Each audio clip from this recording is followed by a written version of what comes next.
I'm not going to sit here and tell you that I have fond memories of playing on my PlayStation Vita as a kid, because I don't, and actually neither do a lot of people. Sony reportedly only managed to sell 10 million of these, 1/8 the PSP sales. But I picked one up in 2021, and today I want to discuss its viability in 2022 going into 2023. 10 years after its initial release, yes, you heard that right, the Vita is a decade old at this point. Let's talk about that. Hey guys, I'm Ryan Thomas, and I think that the PlayStation Vita tried to do way too much back when it released in 2012. Let me clarify, that was worldwide release, not the Japanese one. It's a handheld games console with a touchscreen, rear touch panel, dual analog sticks, Wi-Fi, Bluetooth, dual cameras, and all packed into a tiny, slim form factor. Sony launched it for £180, the same as the PSP's pricing on release, and considering all the tech, I didn't think it was that bad of a deal. Today though, it looks really small and really underpowered. Though I must say, I actually quite like the design. The slim model that I'm using today to represent the PS Vita, I think has aged quite well. The fatter model is chunkier and has a silver rail, sports an OLED panel over this cheaper IPS LCD, and the reason I actually went with the Slim 2000 model when I was buying my Vita is that given that this device is 10 years old, I wanted to avoid screen burn-in as much as possible, so I do recommend if you're going out to buy one used that you get the LCD model just for more of a peace of mind than anything else, and even though it doesn't look as good as the OLED, it still looks pretty good in my opinion.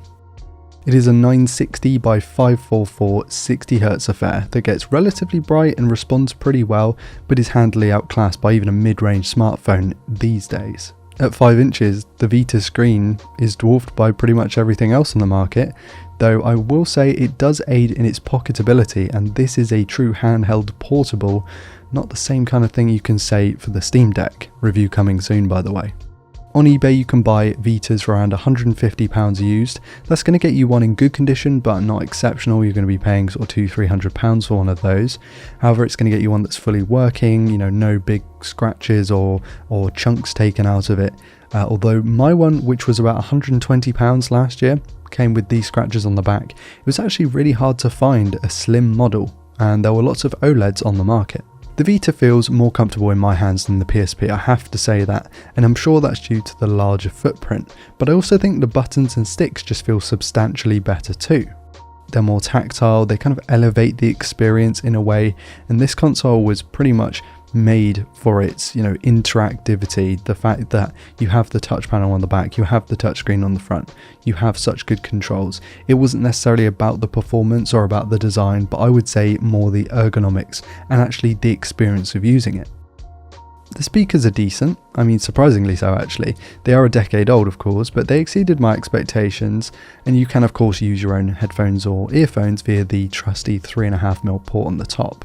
Charging on the Slim need not be an issue, given that it uses just a standard micro B connector, so you can get a couple, 3-4 hours of usage in a couple of hours of charge. It's not going to be, lightning fast, realme speeds, but it's still fairly quick, and I do feel like, given that it's a micro USB connector, it's a lot easier to get a hold of than the previous generation Vita, the standard base model, because you are able to use pretty much any micro USB cable you have, whereas with that one it was more of a specialist port. Sony did away with the UMDs for game cartridges on the Vita, which is nice to see, though it does leave the game cases feeling a bit hollow. This means that the Vita operates silently, which is really nice. That said, many users take advantage of Sony's online store on the Vita with PS Classics and Vita titles available online. If you're into neither of those, then modding and ROMing is possible. I'm not going to show you how to do it, and I didn't do it to this model for this review, but yeah, it's possible, and you can actually fit quite a few games on a microSD adapter, which you can then put in the Vita to, gain access to all of those titles that you've downloaded. I have a small handful of physical games though, and speaking of which, I really enjoyed playing Ridge Racer, Need for Speed Most Wanted, Little Big Planet and Uncharted Golden Abyss. The controls feel pretty natural, and though the console's performance and potential hasn't aged all that well, come on, smartphones are infinitely more powerful, the gameplay felt pretty decent, and I could see myself playing for more than, past the review and video production period, actually playing it in my spare time. Other notable titles include Hotline Miami, Spelunky, Persona 4 Golden and Killzone Mercenary. That said, the Vita's game library was never as wide and as deep as something like the PSP's even, or Nintendo DS's. Don't get me wrong, there are some good titles in there, but you're really going to be making use of emulation on this thing, or using, the PS Classic titles, or just the standard PSP games that can run on here as well, as opposed to just using the PS Vita games, because the game library natively for the Vita just wasn't that good. These games, if you do buy the Vita ones, range anywhere from £15 to about £50, depending on which game and how good the copy is, how clean the case is, for example.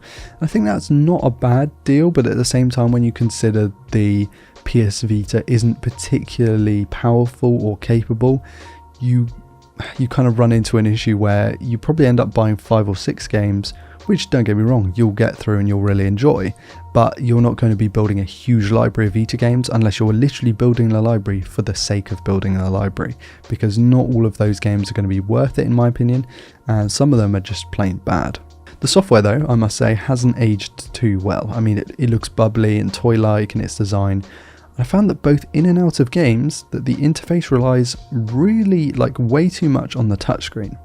I'm sure this is just there to incentivize people to use the hardware available, but I found that in games such as Uncharted, you are using the touchscreen in the menus where you would expect to use either the D-pad or the analog stick, and it didn't make much sense to me.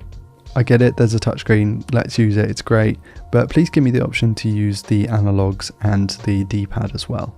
Although I will say in the settings menus and just the general Vita interface, you are able to use either absolutely fine.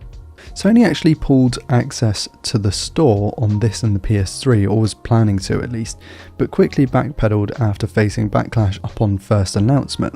I'm glad they changed their mind, because it would have been a real shame for the PS3 at least. I mean, that sold way more consoles than the Vita, and it not having access to the store isn't great. I'm sure it will lose access at some point, but the longer we can keep it going, the better. I had no problem running the games in my collection on this thing. I mean, updates were quick, there was hardly any downloading or installing to do, and games ran within a minute or two of first loading them up, which is great. Setup was quick and easy, and the experience of using it, at least as of the posting of this video, is still great. If you are into modding and you are, able to do all that stuff, I would massively recommend picking one of these up, or the Vita TV, which is like a Vita without a screen and a controller that you can plug into your TV and hook up a PS3 controller. These little consoles are really cool, and it's nice to have one finally in the collection after, years of not even trying one out. They are pretty cool, and actually I kind of wish I'd have bought one way back in the day. I feel I would have got a lot of use out of it, excuse me. With that, I'm going to leave today's video, guys, so if you want to check out my podcast, which you definitely should do, links will be in the video description along with all of my social medias and my Patreon. Massive shout out to my patron for being continually supportive, appreciate you, mate. And I've been Ryan Thomas. Please do comment, please do comment, and which order do I usually do that in? Please do comment and subscribe to never miss a video like this one, and I'll catch you later. Peace.